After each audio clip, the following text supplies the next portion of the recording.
सोलंबर के अलग अलग कोनों से, प्रतापगढ़ के अलग अलग कोनों से और डूंगरपुर के अलग अलग क्षेत्र से तमाम जो साथी आज समर्थन करने आए हैं, उनका मैं हृदय की गहराई से बहुत बहुत धन्यवाद करता हूं।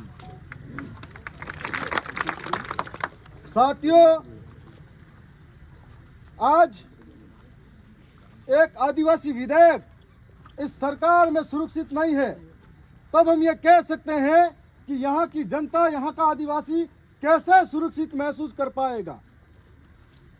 आप सबको मैं बताना चाह रहा हूँ कि पिछले दिनों एक ऑडियो वायरल हुआ था और ये कहा जाता है कि इन बाप के जो नेता हैं इनको मारो, इनके घर जला दो। उसके बाद निरंतर आदिवासियों के साथ अत्याचार बढ़ता जा रहा है। उसके बाद से अलग अलग तरीके की साजिशें रची जा रही है। उसके बाद से आदिवासी को अपमानित किया जा रहा है। मैं क्षेत्र का विधायक होने के नाते मेरी विधानसभा के अंदर जो कार्यक्रम होता है बकायदा कार्ड रिपोर्ट के पीछे चिपका रखा है। यह प्रशासन को बता रखा है, यह अंधी गूंगी बहरी सरकार को बता रखा है।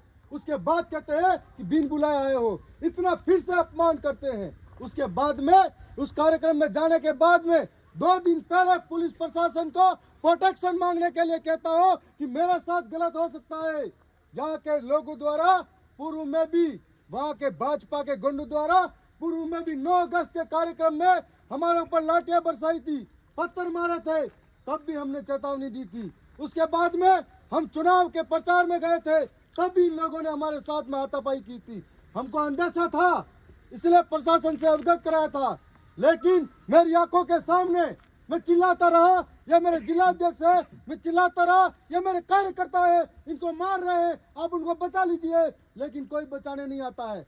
उनकी आंखों के सामने दौड़ दौड़ के गाली गलौज की जा रही है। वो वीडियो में भी दिख रहा है, प्रत्यक्ष यहाँ का डीवाईएसपी गवाह है। फिर कह रहे सबूत चाहिए, कौन सा सबूत चाहिए इनको? और तो सामने देख रहे हैं, उसके बाद सबूत मांग रहे हैं। और उसके बाद में प्रशासन कहता है कि आपको यहाँ से जाना पड़ेगा और यहाँ पे कोई कार्यक्रम नहीं होता है। मेरी पीठ पीछे कार्यक्रम धोखे से करते हैं। इसका मतलब यह सब उस सरकार के इशारों पे काम करने वाले लोग हैं। इसका मतलब सबके सब गुनहगार हैं। मैं इस मांग के साथ में 2 दिन धरने पर बैठा हूँ और 2 दिन धरने पर बैठने के बाद में यहाँ कलेक्टर इसलिए आया हूँ कि जब तक मांगे पूरी नहीं होती है, इसी सड़क पे 5 साल हो जाए तो भी सोऊंगा। और 3 दिन हो गए, आपने देखा होगा लसाड़िया के अंदर इनको तब कोई जांच की जरूरत नहीं पड़ी थी। कोई प्रतिमा के माला डालने पर 1 घंटे में आदेश लेके आ जाते हैं इनको निलंबित करने का। कभी कोई छोटी मोटी बात करता है तो अहमदाबाद में जाके उठा के ले आते, तब कहते हैं कानून के हाथ लंबे हैं, इनकी नजरें लंबी है। आज कहाँ गई इनकी नजरें, इनके हाथ लंबे कहाँ गए? ये बात हम पूछना चाहते हैं कि झूठे और भ्रम फैलाने वाली बातें हमारे सामने नहीं होनी चाहिए। मैं आज सीधा तरीके से, हम लोग ज्ञापन देने जा रहे थे, हमको रोका, कौन से आदेश के तहत रोका गया, यह हम आपसे पूछना चाहते हैं। आज ज्ञापन देने के लिए आए हैं, मैं नहीं जाऊंगा यहाँ से आगे, लेकिन हमको रोका तो किस आदेश के तहत रोका? हमारे लोगों के साथ में बीच में आकर जिन्होंने गुंडागर्दी की है, जो वर्दी के बेस में गुंडे छिपे हुए हैं, वो सामने आए, बताए कि क्यों मुक्केबाजी की हमारे लोगों के साथ में। ये हमको उकसाने की कोशिश की जा रही है। आज सरकार के सामने हम लड़ रहे हैं। हमारे लोगों के सामने सरकार को सोचना चाहिए कि इस तरीके से हमारे क्षेत्र के अंदर शिक्षा की व्यवस्था चरमराई हुई है।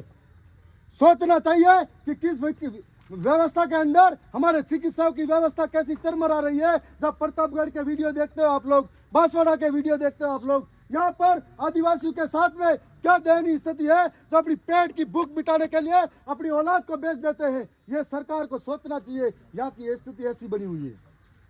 यहाँ पर सोचना चाहिए कि यदि इस बारिश के टाइम पे अगर पानी आ जाता है तो कोई सड़क पार करने के लिए 8-8 दिन तक इंतजार करना पड़ता है।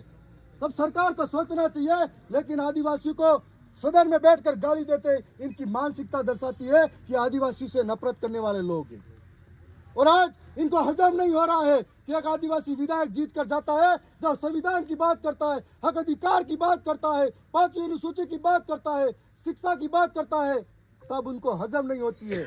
और ये बात आज इनको इसलिए भी हजम नहीं हो रही है कि यहाँ का एक एक नौजवान जागरूक हो गया है। यहाँ का एक एक नौजवान एक एक वोट की कीमत पूछता है। यहाँ का एक एक नौजवान सरकार से हिसाब मांगता है। यहाँ का एक एक नौजवान सरकार से लड़ने के लिए तैयार बैठा है।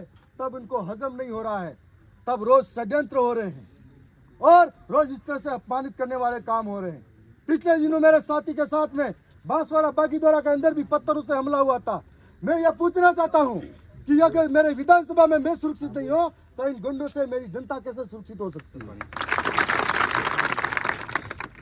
आज मैं यही मांग कर रहा हूं कि आपने झूठा दिखावा कर लिया कि 2 जनों को पकड़ के लाए, उनके मेहमान ही जैसे खाना बाहर से लाके दे रहे हो, उनके मेहमान बना के लाए हो, जैसे थाने के अंदर मोबाइल चलवा रहे हो, तो कौन सी सजा दे रहे हो? हमको बेवकूफ बनाते हो।